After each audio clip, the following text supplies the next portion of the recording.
আসসালামু আলাইকুম viewers, welcome to my channel luxury life. আজকে আমি আপনাদের জন্য নিয়ে এসেছি নয়ন জুড়ানো কেকের রেসিপি।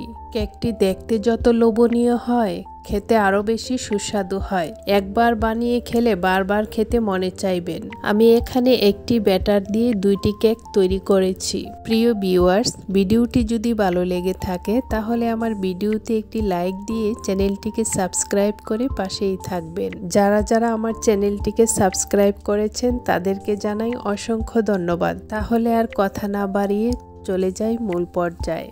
প্রথমে আমি এখানে একটি বোল নিয়ে নিলাম, দিয়ে দিলাম 2 কাপ পরিমাণ ময়দা। আপনারা চাইলে আটা দিয়েও করতে পারেন, তাতে কোনো সমস্যা নেই। এবার আমি ময়দার সাথে সমস্ত শুকনো উপকরণ অ্যাড করে নেব। দিয়ে দিলাম 2 টেবিল চামচ বেকিং পাউডার, দিয়ে দিলাম 1/2 টেবিল চামচ বেকিং সোডা। ভিউয়ার্স, আমি এখানে 4টি ডিম ভেঙে নিয়েছি। আমি আজকে 4টি ডিম দিয়ে কেকটি তৈরি করব। ভিউয়ার্স, আমি এখানে একটি শুকনো উপকরণ অ্যাড করতে ভুলে গিয়েছি, তাই দিয়ে দিলাম 1/4 কাপ কর্নফ্লাওয়ার। কর্নফ্লাওয়ারটি অবশ্যই দেওয়ার চেষ্টা করবেন, তাহলে কেকটি অনেক সফট হয়। নিয়ে নিলাম 1 কাপ পরিমাণ চিনি। চিনিটিকে আমি ব্লেন্ডারে ব্লেন্ড করে পাউডার করে নেব। আপনারা চাইলে শিলপাটায় বেটে নিতে পারেন।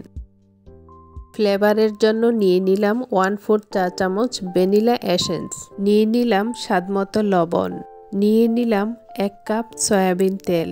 এবার আমি ভেঙে রাখা ডিমটিকে বড় একটি পাত্রে নিয়ে নেব। এবার আমি লবণটি ডিমের সঙ্গে দিয়ে দিলাম। 10 সেকেন্ড বিট করে নেব। হ্যান্ড বিটার দিয়ে বিট করে নেব। আপনাদের কাছে যদি হ্যান্ড বিটার না থাকে তাহলে হ্যান্ড উইস্ক দিয়ে। ভিউয়ার্স, আমি এখানে ডিমটিকে ফোম করব না, জাস্ট 10 সেকেন্ড ফেটিয়ে নেব। ভিউয়ার্স, আমি 1 কাপ চিনিকে পাউডার করে নিয়েছি। এবার আমি চিনিটাকে 2 বারে অল্প অল্প করে মিশিয়ে ব্লেন্ড করে নেব, আবারও 10 সেকেন্ডের জন্য। ভিউয়ার্স, আপনারা চাইলে আস্ত চিনি ডিমের সঙ্গে দিয়ে 15 মিনিট বিট করে নিতে পারেন। এবার আমি দিয়ে দিলাম ভ্যানিলা এসেন্স, দিয়ে দিলাম সয়াবিন তেল। এবার আমি আবারও 10 সেকেন্ডের জন্য বিট করে নেব। বিট করা হয়ে গেলে এবার আমি ব্যাটারের উপরে একটি স্ট্যানার বসিয়ে সমস্ত শুকনো উপকরণ চেলে নেব। ভিউয়ার্স, আমি এখানে 1 চামচ গুঁড়া দুধ অ্যাড করে দিয়েছি। আপনারা চাইলে এটি স্কিপও করতে পারেন, তাতে কোনো সমস্যা নেই। গুঁড়া দুধ দিলে কেকের স্বাদ অনেক ভালো আসে। শুকনো উপকরণ চেলে নেওয়া হয়ে গেলে এবার আমি একটি পেঁচলা দিয়ে সমস্ত উপকরণ নেড়েচেড়ে মিশিয়ে নেব। সমস্ত উপকরণ নেড়েচেড়ে মেশানো হয়ে গেছে। এবার আমার ব্যাটারের কনসিস্টেন্সি দেখতে পাচ্ছি কিছুটা ঘন আছে। সেক্ষেত্রে আমি এখন লিকুইড দুধ ব্যবহার করব 1/3 কাপ। ভিউয়ার্স, আমি এখানে যে লিকুইড দুধ নিয়েছি, এই দুধটি আমি আগে থেকে জাল করে ঠান্ডা করে নিয়েছি। দুধটি অল্প অল্প করে দিয়ে মিশিয়ে নেব। এবার আমি বাকি দুধটি দিয়ে দিলাম। দুধ মেশানো হয়ে গেলে এবার আমি হ্যান্ড বিটার দিয়ে বিট করে নেব 1 মিনিটের জন্য। আমি হ্যান্ড বিটারের 2 নাম্বার পয়েন্টটি ব্যবহার করে বিট করে নিয়েছি। ব্যাটারটি সম্পূর্ণ বিট করা হয়ে গেছে। এবার আমি ব্যাটারের কনসিস্টেন্সি দেখিয়ে দিচ্ছি। আপনারা ঠিক এরকমটাই করার চেষ্টা করবেন, ভিডিওতে যেমনটা দেখতে পাচ্ছেন। এবার আমি এই ব্যাটারটি রেস্টে রেখে দেব 10 মিনিটের জন্য। ফিরে এলাম 10 মিনিট পর। এবার আমি আবারও ব্যাটারটিকে ভালোভাবে নেড়েচেড়ে মিশিয়ে নেব।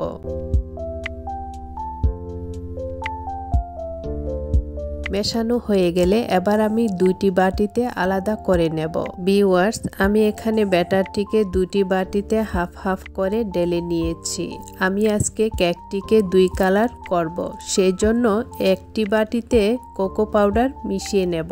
ভিউয়ার্স, এবার আমি দিয়ে দিলাম 1/4 কাপ কোকো পাউডার। পাউডারটি দিয়ে এবার আমি দিয়ে দিব 1/4 কাপের মতো লিকুইড দুধ, কারণ পাউডারটি দিলে ব্যাটারটি ঘন হয়ে যাবে, সেই ক্ষেত্রে কেকটি ভালো হবে না। সেজন্য আমি লিকুইড দুধ দিয়ে দিলাম। এবার আমি ভালো করে ব্যাটারটিকে মিশিয়ে নেব। ভিউয়ার্স, কোকো পাউডারের ব্যাটারটিকে আমি হাত দিয়ে ভালো করে মিশিয়ে নিয়েছি। এবার আমি ব্যাটারটিকে একটি সাইডে রেখে যে পাত্রে কেক বসাবো সে মোল্ডটিকে রেডি করে নেব। ভিউয়ার্স, আমি এখানে রেগুলার ব্যবহৃত একটি ছোট সাইজের সিলভারের সসপ্যান নিয়ে নিলাম। আজকে আমি এটির মধ্যে কেক তৈরি করে দেখাবো। এবার আমি সসপ্যানে 1 টেবিল চামচ তেল দিয়ে দিলাম। তেলটিকে আমি একটি ব্রাশের সাহায্যে চতুর্পাশে ব্রাশ করে দেব। তেল ব্রাশ করা হয়ে গেলে এবার আমি 1 চামচ ময়দা দিয়ে প্যানের চতুর্পাশে কোট করে নেব। আপনারা এই কাজটি আটা দিয়েও করতে পারেন, তাতে কোনো সমস্যা নেই। ভিডিওতে যেভাবে দেখতে পাচ্ছেন সেভাবে করার চেষ্টা করবেন। কোট করা হয়ে গেলে অতিরিক্ত জমে থাকা ময়দাটি ফেলে দেব। এবার আমি আবারও কেকের ব্যাটারটিকে ভালোভাবে নেড়ে চেড়ে এবার আমি প্যানের মধ্যে কেকটিকে সাজিয়ে নেব। এবার আমি কেকের মোল্ডে অল্প করে চকলেট ব্যাটার দিয়ে দিব। এবার আমি চকলেট ব্যাটারের উপরে এই ব্যাটারটি দিয়ে দেব। এবার আমি চকলেট ব্যাটারটি আবারও অল্প করে দিয়ে নেব। এইভাবে আমি দুটি কালারের ব্যাটার দিয়ে একটির উপরে আরেকটি অল্প অল্প করে বসিয়ে দেব। এভাবে দিতে দিতে যখন কেক মোল্ডের অর্ধেক হয়ে যাবে তখন আমি দেয়া বন্ধ করে দেব। ব্যাটার দিতে দিতে এক পর্যায়ে এসে আমার কেকের ডিজাইনটি এরকম একটি গোল চক্কর শেপ হয়েছে। এবার আমি একটি স্টিক নিয়ে নিলাম। স্টিকটি দিয়ে এইভাবে টেনে টেনে আমি একটি ফুলের শেপ করে নেব। ভিডিওতে যেভাবে দেখতে পাচ্ছেন সেভাবেই করবেন। এইভাবে তৈরি হয়ে গেল মাল্টি কালার ফুলের ডিজাইন কেক। ভিউয়ার্স, কেকটি আমি চুলায় তৈরি করব। তার জন্য চুলায় একটি হাঁড়ি বসিয়ে 5 মিনিট গরম দিয়ে হাঁড়ির ভিতরে একটি স্ট্যান্ড বসিয়ে দিলাম। এবার আমি কেক মোল্ডটি বসিয়ে দেব হাঁড়ির ভিতরে। এ পর্যায়ে চুলার আঁচ একেবারে লতে করে দিতে হবে। একটি ঢাকনা দিয়ে ঢেকে রাখবো আধা ঘন্টার জন্য। ঢাকনার মধ্যে ছিদ্রটি আমি কাগজ দিয়ে বন্ধ করে দিয়েছি। ফিরে আসছি আধা ঘন্টা পর। ভিউয়ার্স, আমি আধা ঘন্টা পর ফিরে এসেছি। মাশাআল্লাহ, আমার এখানে কেকটি অনেক সুন্দর হয়েছে।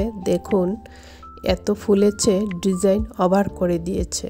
এবার আমি একটি টুথপিক দিয়ে চেক করে দেখব কেকের ভেতরটি কুক হয়েছে কিনা। আমার এখানে টুথপিকটি পরিষ্কার এসেছে, তার মানে কেকটি সম্পূর্ণ হয়ে গেছে। আপনাদের কেকটি যদি ভিতরে কাঁচা থাকে তাহলে দেখবেন টুথপিকটি পরিষ্কার আসবে না, তাহলে আরও কিছুক্ষণের জন্য চুলায় রেখে দিবেন। ভিউয়ার্স, কেকে লেগে থাকা ময়দাগুলো আমি টিস্যু দিয়ে মুছে নিয়েছি। ভিউয়ার্স, আপনারা যদি কেক মোল্ডে ময়দা দেন তাহলে সেক্ষেত্রে কেকটি একটু লেগে থাকবে না। দেখুন কত সুন্দরভাবে আমার এখানে কেকটি বের হয়ে গেছে। ভিউয়ার্স, দেখুন আমার এখানে কেকটি কত সফট হয়েছে। মাশাআল্লাহ, কেকের লুকটি দেখুন কত সুন্দর হয়েছে। আমি আপনাদেরকে এখন কেকটি কেটে দেখাবো ভিতর থেকে কত সফট আর কত স্পঞ্জি হয়েছে। কেকটি গরম আছে, তারপরও আমি এখন কেটে দেখাবো।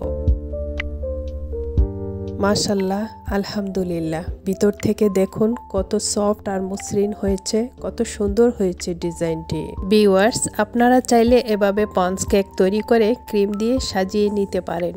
আজকে আমি আর সাজাবো না, কারণ আমার এই কেকটি খেতে অনেক সুস্বাদু হয়েছে। আপনারা এই ধরনের কেক তৈরি করে যাকেই খাওয়াবেন সে আপনার কেকের প্রশংসা অবশ্যই করবে। ভিউয়ার্স, আমার এই চ্যানেলটি নতুন। আমার এই চ্যানেলটি দাঁড় করাতে 1000 সাবস্ক্রাইব লাগবে, তাই আমি অনেক কষ্ট করে এক একটি ভিডিও তৈরি করি। প্লিজ আমার চ্যানেলটি সাবস্ক্রাইব করে দিন। ভিউয়ার্স, আমি কেকটি 2 মোল্ডে করেছি, তাই একটি মোল্ডে যেহেতু দেখিয়ে দিয়েছি তাই এই কেকটি আর দেখাইনি, কারণ একই রকম কেক, সেই জন্য এই কেকটি আমি একটি স্টিলের বাটিতে বসিয়ে দিয়ে করে নিয়েছি। আমার ওই কেক তৈরি করার সময় গ্যাসের ফ্লেমটা সামান্য একটু বেড়ে গিয়েছিল, যার কারণে ওই কেকটি খুব দ্রুত ফুলে গেছে। তো এই কেকটি যখন বসিয়ে দিয়েছিলাম চুলার আঁচ একই রকম রেখেছিলাম, যার কারণে ডিজাইনটা ঠিকঠাক মতো আছে। পারফেক্ট কেক তৈরি করতে হলে আমার এই ভিডিওটি ফলো করে কেক তৈরি করবেন, তাহলে আপনাদের কেকটিও ঠিক এরকমই হবে। ভিউয়ার্স, ভিডিওটি যদি আপনাদের ভালো লেগে থাকে তাহলে আমার ভিডিওতে একটি লাইক দিয়ে চ্যানেলটিকে সাবস্ক্রাইব করে পাশেই থাকবেন। আজকের মতো বিদায় নিচ্ছি এখানেই। সবাই সুস্থ থাকবেন, ভালো থাকবেন, সবার জন্য শুভকামনা রইল। আল্লাহ হাফেজ।